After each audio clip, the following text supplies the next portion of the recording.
Magandang gabi, Philippine Air Force. Alamin natin ang lagay at taya ng panahon ngayong araw ng Monday, 30 March 2026.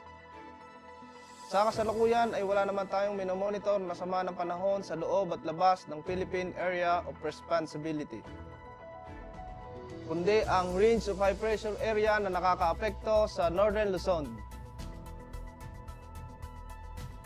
Para sa ating general area forecast para bukas, sa Luzon, Visayas, at sa Mindanao ay makakaranas ng bahagyang maulap hanggang sa maulap na kalangitan na may pulo-pulong pag-ulan, pagkulog at pagkidlat.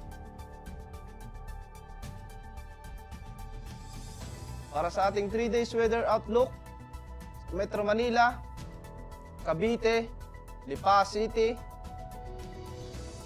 Angeles, Puerto Princesa, Kalayaan Islands,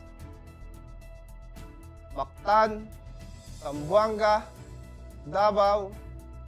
Simula Miyerkules hanggang Biyernes ay makakaranas ng bahagyang maulap hanggang sa maulap na kalangitan na may pulo-pulong pag-ulan, pagkulog at pagkidlat.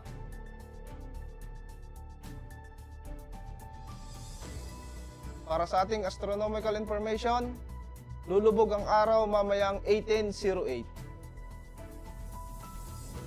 At sisikat bukas ng 05:53.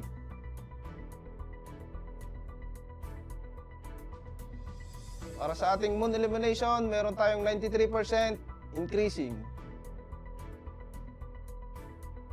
Para manatiling updated sa lagay at taya ng panahon, i-follow lamang ang Air Force Weather Center sa aming social media account.